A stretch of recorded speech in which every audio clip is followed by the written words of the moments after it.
Okay, so in today's lecture of microbiology, we will going to see several microbiological methods, or you can say some common techniques to do the microbiology in the lab.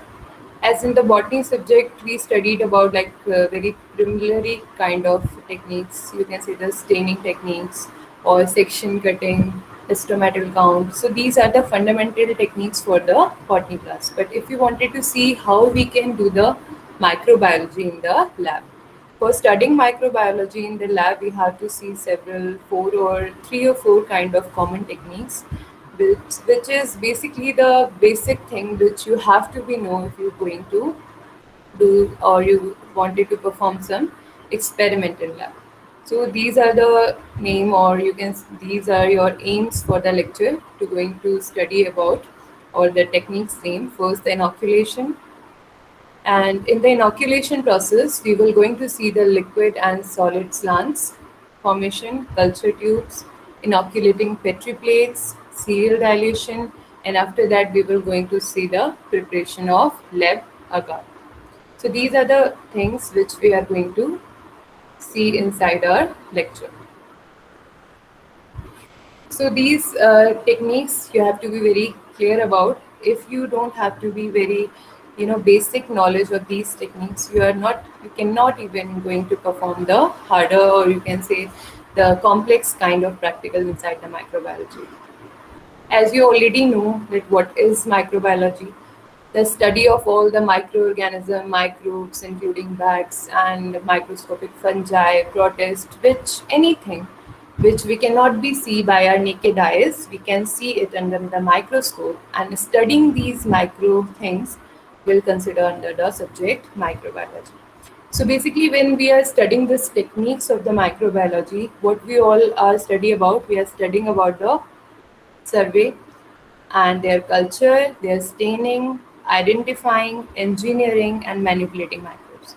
So the whole purpose of these techniques is like how we can culture the microorganism, means how we can grow them inside our lab. And after growing them, and if we wanted to analyze them, so the staining is very important. After staining and microscoping them, we have to know that how we can going to identify them, because all these things whatever we are going through just for the identification, and if we able to identify them, still then there are several very complex methods which have to be performed under the microbiology, or you can say they are come under the genetically modified organism. So if we made anything which have to be genetically modified, that should be come under the genetic engineering of microorganisms, and sometimes we can manipulate the microbes. And if we are talking about the manipulating microbes, so the common thing that we are going to change something in the natural contribution of a microorganism. So if we do any changes, like sometime we can do the deletion process of any genetic material from them, or sometime we can add on a genetic thing inside them. So these kind of adding or deletion, these both the process basically come under the manipulation of microbes. So these things we can go through for the microbial technique, or you can say all these perspectives we have to be done or we have to be do for attaining something from the microorganisms. Now, the very first thing we are going to study here about the inoculating plates and culture tubes. So the Petri plates, you know all about, like we can culture them in the Petri plates, and also we can culture them the culture tubes. We are going to see the both the kind of the culture, also in the culture tubes and also in the culture plates. So first we are going to see the inoculation of culture plates and tubes. So in both of them, culture plate and tubes, we are going to see the tube work. So the very first thing which we have to be very careful about when we are going to deal with microorganism, the thing that cleanness or sterilization process. So very first, as we already studied in the plant tissue culture, that sterilization is a very first and key method for doing practical inside the lab. So the same thing here, cleaning and surface sterilization of your work area, that is very important, because if any kind of bad wax or the microorganism is present in your area, that will going to harm your culture. So that's why cleanliness and sterilization, that is very important. Use either disposable inoculation loops or a metal loop that can be heat sterilized to inoculate plates, slants, and liquid culture tubes. So basically, the equipments we are talking about here, actually the loop has to be used for the basically spreading the culture on the plate.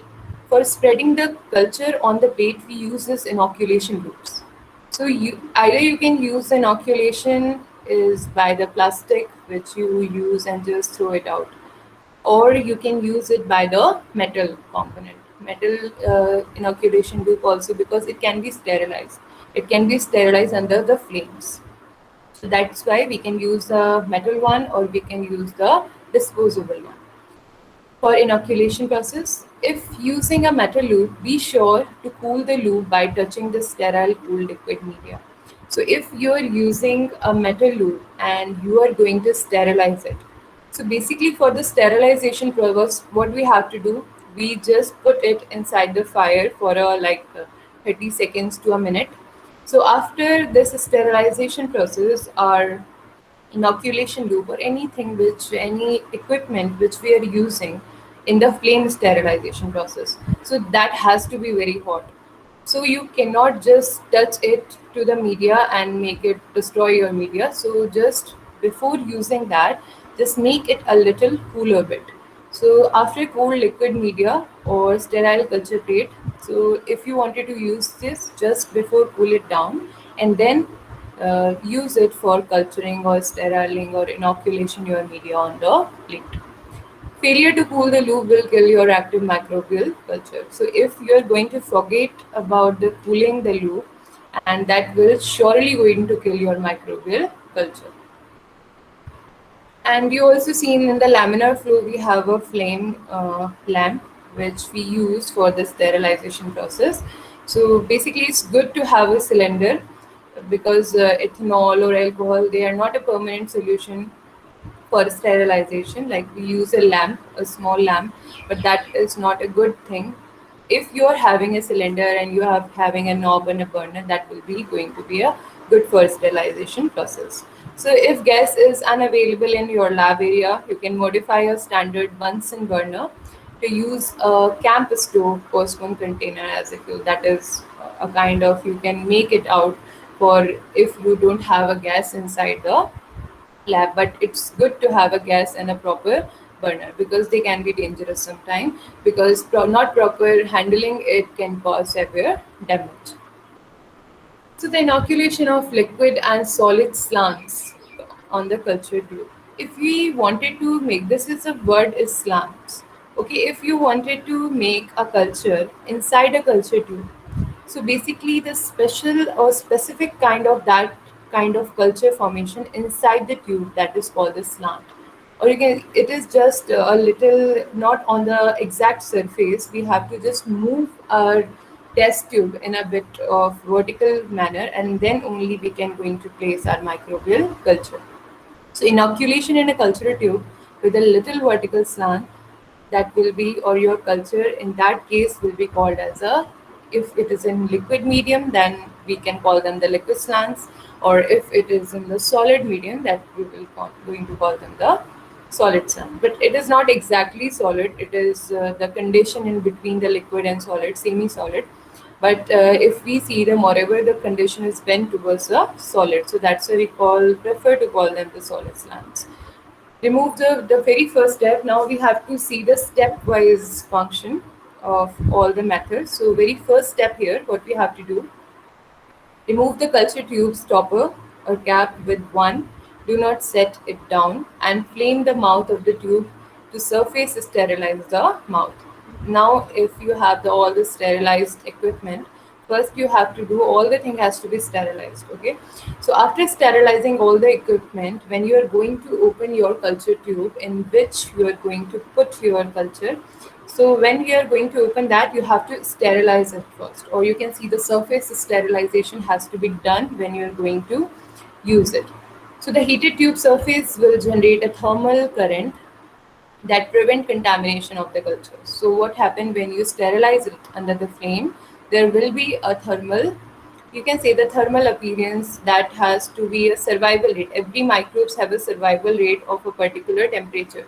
So if your all the bags which has been able to grow on the room temperature, they are going to kill at that time when you sterilize the mouth. So without setting any of the culture materials on the bench, place the sterile inoculation loop in the culture.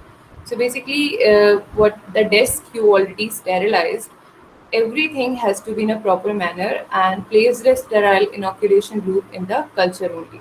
So just do not touch it anywhere else. If you sterilize this, just to do that, or just make it inside the culture only, not anywhere else, because if you're going to put that anywhere else or any other surfaces, they are going to catch other microbes.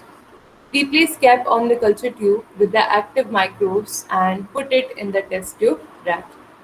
After, when you open it and take a culture, put the culture inside the tube and replace the cap. Basically, you have to replace the cap once you open the first cap and sterilize the mouth of the test tube. Now, the second cap you are going to use here, that should be sterilized.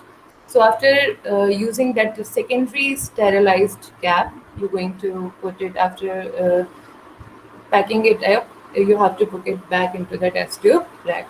Without setting the loop down, pick up a sterile, fresh culture tube and media with one hand and remove the cup with the another hand. The second same process you have to going to forward. Clean the mouth on the test tube culture tube. Place an inoculation loop containing the microbe in the fresh media and swirl the loop in the media of the ensure even disperse in the media. So the thing, when you have to be inoculate inside the culture tube, okay, so when you are going to inoculate inside the culture tube, you made it to be spread over all this culture you have in there. So basically, when you are spreading it on the media, it should be spreaded equally at each and every direction. You cannot just put it in somewhere at a one place and the whole microbial colony just going to grow on that particular location. You cannot do that. Otherwise, they will be going to overlap each other. Or overlapping of each other, when you are going to analyze that, there will be difficult you to analyze that particular space. So that's why dispersing on the media of microbial culture, when you're going to dispersing on the media, it should be equal and even. If using a solid media slant tube, follow step 1 to 5, just we already studied, and the zigzag the inoculation loop across the slant surface of the solid media in the tube. So basically, this zigzag motion is for that media on the media culture should be spread out equally. Clean the mouth of the newly inoculated culture tube and replace the cap. So the same process you have to do again. Place the culture tube in the test tube rack back and repeat until all the sterile tube have been inoculated. So you have to do it until the all the things which you wanted to be inoculated should be done. Use a fresh disposable culture tube for each tube and flame the metal loop after each tube has been inoculated. So if you are using a disposable one, used one time. If you're culturing one, after that you need to change your loophole. But if you are using a metal loop, then you can sterilize it each and after culture transformation. Incubate the culture. Now you are all the culture dishes, or you can say the culture tubes, they all are prepared with your microbial uh, microbes inside them. So after that, incubate the culture at the recommended temperature. So every bacterial colony, they have their own temperature, their humidity, everything has to be specific for the microbial growth.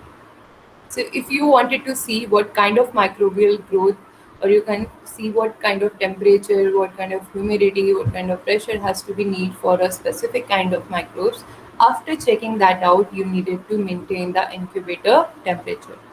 So if using environmental samples, incubation at room temperature will avoid the accidental culture of human pathogens. So basically, if you are using something which has to be grow or develop at the room temperature, then you have to be very secure or tightly packed because there are several other microbes which are also growing on the room temperature and all over the surfaces.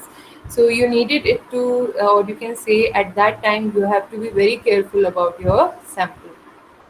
Dispose all the culture material in a biohazards bag and sterilize all the culture before pouring out culture and washing culture tubes. So basically, when you are going to discard your culture, after when you have your results, you have to dispose it out. And dispose is very, you can say the very safely. You cannot just put it in dustbin like that. You have to first autoclave it, first sterilize this back and kill all the microorganisms. Then only you have to dispose the culture dishes. But sometime when we do not using the pathogen wax, so some bacteria are normal which do not majorly harm us. So that time you can avoid this. But when you are going to use the pathogen bacteria for studying or viruses, first you need to autoclave it, sterilize this before the disposing. So the disposable culture dishes should be melted in autoclave or pressure cooker prior to disposal. So first, they have to need it to be very sterilized, and after that you can dispose them. Now we will see the inoculating in the Petri plates. So remove the culture tube stopper or cap with one. Okay, so with one hand you have to do all these things. Whenever we do the inoculation process, it should be done by single-handed. You cannot touch your both the hands on the same Petri plate. So the heated tube surface will generate a thermal current and prevent contamination of the culture. Same thing we have to do here. Just that thing we had been done with the tubes, and now the same thing we have to do with the plates. So without setting any of the culture materials on the bench, place the sterile inoculation loop in the culture. So same, we do not have to put it on the bench or any other place. We directly have to inoculate it into the culture. Inoculation loop should be directly placed inside the culture. Replace cap of the culture tube and active microbes and put in the test tube bag. So, in which we stored our microbial culture. We are just going to take few of microbial culture from there and put it back to the racks. And after that, holding the Petri dish lid at the 30 to 45-degree angle. So whenever you are going to open that cultured plate in which our culture has been used, or you can say in which our media has been placed, so that tube has to be open, not open entirely on the 360-degree. You just have to be open them to the 30 to 45-degree. A very little opening has to be made for avoiding the different microorganism present in air. So work the inoculation loop from the outside the plate towards the center in zigzag portion and cover approximately 25% of the plate surface. So when you are going to do the first inoculation, you just have to cover the 25% of your entire plate. Like if we divide the plate into the four region, there are four part which are possessing the 25% each portion. So when the first time you're going to inoculate, you are just going to inoculate or cover only 25% of your area with a one step. Now turn the Petri plate 90 to the right and dragging the inoculation loop through the last section of the plate, moving from the outside the inside in a zigzag motion. So after that, there will be four steps which are going to use for inoculating all the culture media before you are going to dip off. So all the movement have to be in a zigzag motion, that the whole plate should be covered with the microbial dilution. So repeat this process twice more until the entire plate surface is covered. So we like have to do it like thrice again. So in the fourth step, all the plate should be covered. And if you are trying to isolate individual colony, each turn of the dish will give you fewer microbes so that you can distinguish individual colony.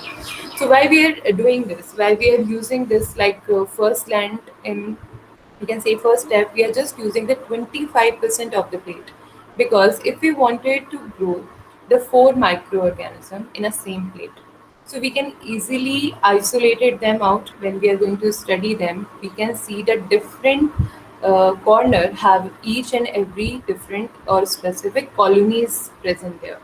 So it will going to be easy for you to identify which bacterial community you grow in what corner.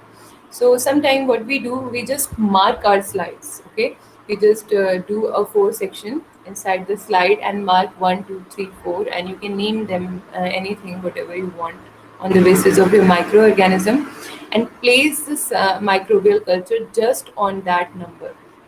So that will be easy for you to identify them after their growth. This is the process of inoculation. Now we will see the serial dilation. I think you all know about serial dilation, but still this is going to be a revision. So stepwise dilution of a substance in a solution is called the serial dilution. So basically we are going to dilute a particular amount of solute in a several manner. Like for second, I think 4 or up to 5 time we needed to be diluted it. So how we can use, why we are using serial dilation, what is the importance? In experimental biology, this is very important, or even when we made a bacterial culture, so they are very dense because they grow very rapidly. Because in each and every minute, after like 2 hours, 4 hours, or sometime in a minute, that depend on the bacteria also, basically they reproduce in a vast numbers. So for that, because of that, our culture that is having a dense amount of the microorganism in a very small place. So for isolating them, or you can say for making them dilute, we do this serial dilution. Highly dilute solution, concentration of microscopic organism, number of cell, manageable results, cheap isolating of organism. So these are the point which favor the serial dilution. Or you can say by having the serial dilution, these are the things which is going to be very easy to do in the practical version. Now what happened in the serial dilution? The first step is making a serial dilution is to take a known volume. Okay, we should be very careful when we do the very first step. That usually 1 ml of the stock and place it into a known volume of a distilled water. So what can we do? We take a 1 ml of the stock solution, which is, you can just assume it like that is a solute particle for us. So solute thing, and we are going to dissolve it to make a solution of the 10 ml. For making a 10 ml solution, we have to add the 9 ml of the water in them. So after having this 10 ml of solution, with dilute solution has 1 ml of extract, so 1 by 10 proportion we are having in a very first manner. Now, as if we wanted to make a colony, or if we wanted to take the sample from the first dilution, then you will be see that the microbial culture is so dense. You cannot analyze any colony because in this the concentration is very high. So because of this high concentration, we needed to move it in another dilution. So now we will take a 1 ml of this tube and make it and going to mix it with the 9 ml more. Now the what is will be the ratio? Ratio will be 1 to 100. Now, if we're going to take the culture and make on the plate, this type of culture, still they are not very clear. So we needed to dilute it again. So here we are going to again take a 1 ml into the next tube and add them into the 9 ml. So the ratio we are going to have is 1 to 1000. So is in this portion you can analyze a little bit clearly, but they are not still very clear. They are present in colony. You at this level, at the third position or at the third level, you can identify them on the basis of their colony formation.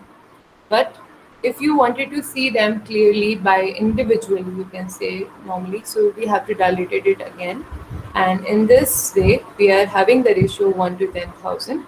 So 1 to 10,000. Still, you can see there are a lot of microorganisms are present on the plate, and this is the final thing which we can do for isolating one to. If we want a very little strength of the microorganism on our culture plate, then we are going to dilute it again the last time for 1 to 1 lakh, and now in this still we are having the microorganism from this solution. So this is a purpose of the serial dilution, why we are doing that, because concentration of microorganism or anything, it not only about the microorganism, we do it for the cell analysis, soil analysis, sometimes water analysis also. So the serial dilution has to be done for having the accurate result. For accuracy we do the serial dilution. And as we are using in the microbiology, so our major determination or focus is on the microbial culture. So that's why we this is a very basic tool in the microbiology for obtaining the little amount of bacterial or microbial colony. So that's why we do the serial dilation.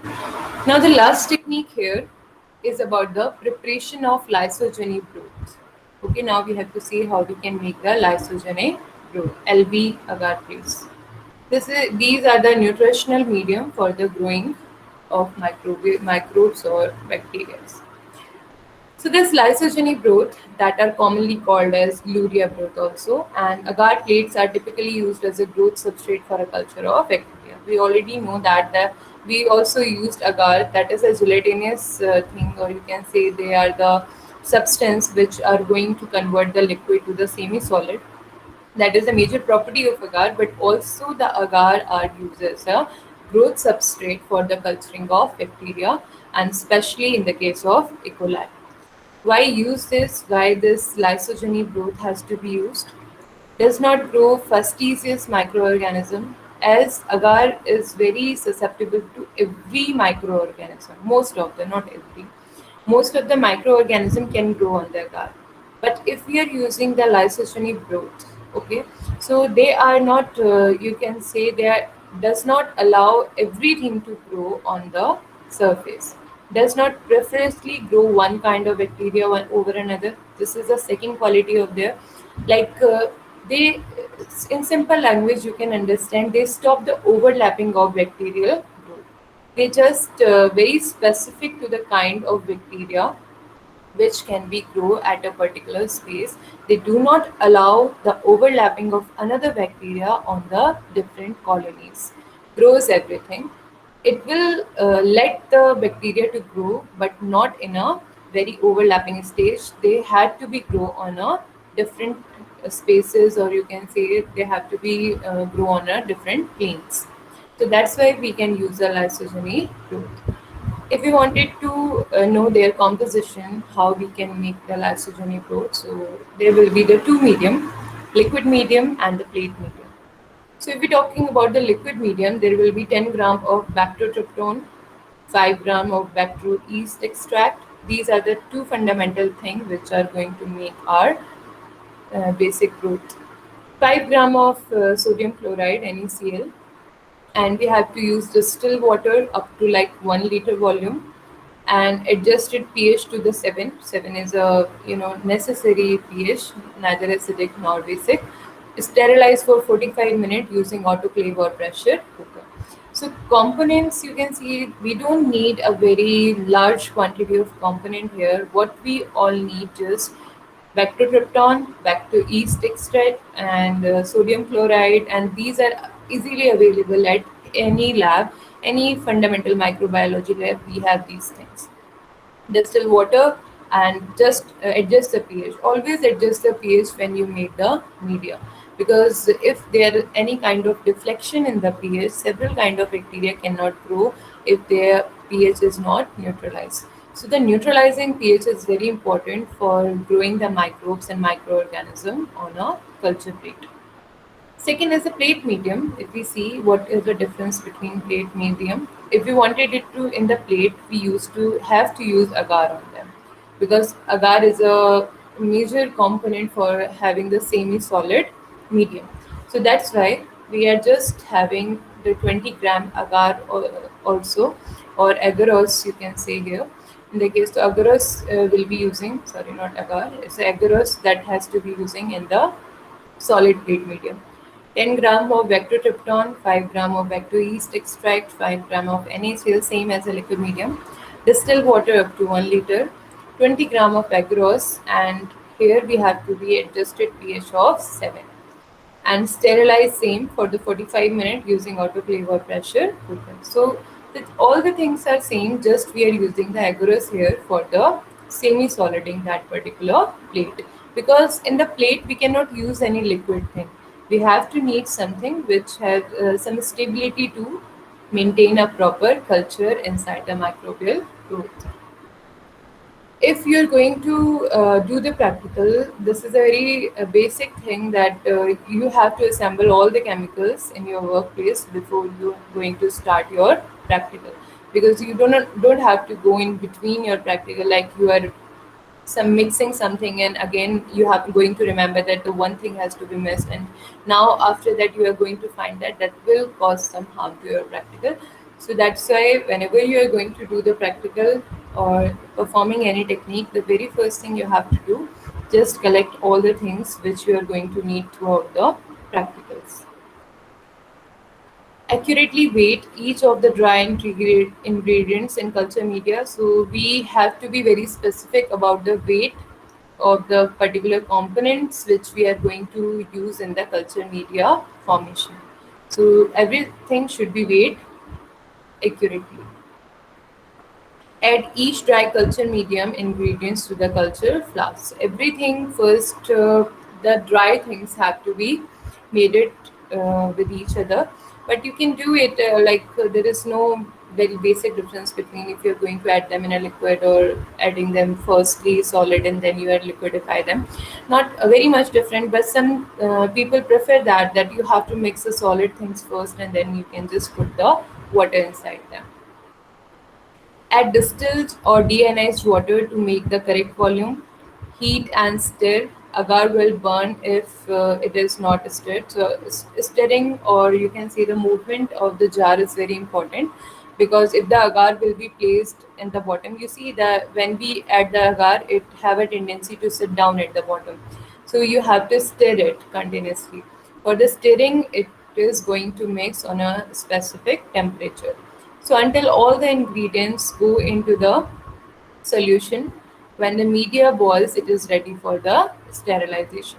So after that, we are going to make the after the sterilization process, our media will be prepared for pouring out and we can do the culture. Media sterilization, we know this is a oven type, but it is not autoclave here. But we can do the autoclaving also.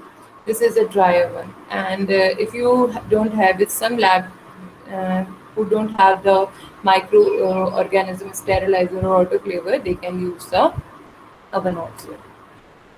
So now the last thing which have to be remembered for the whole technique, any technique you have to do in the microbiology, the volume of media, okay, should be roughly half the volume of the container in which the place of sterilizing, and the liquid expand under increased heat and pressure during the sterilizing process. So basically what he wanted to say, if you are using a 1 liter flask, then your content, your media should not be exceeded the 500 ml, because when it going to be the boil or when we heat them thing up, they're going to be upward in direction.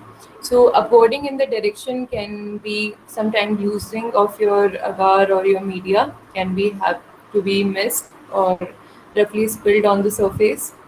So that's why for the sterilization process, you have to be take a lesser amount or even consider the roughly half amount of the container. Estimate plate quantity. पहले ही सब कुछ decide कर लेना चाहिए तुम्हें कि how many plates you are going to use. It's like 15 or 20 or 15, because you cannot sterilize it again and again for your requirement. You have to be very clear about how many media you are going to prepare and how many petri plates or culture dishes you are going to use for pouring that particular amount of medium, like 15 to 20 ml per plate. So on the basis of this calculation, you are going to know that how many petri plates or the dishes you are going to use for pouring this amount of medium. Okay, this is all about the major microbial techniques which you have to be follow during your lab. So you have any query you can ask.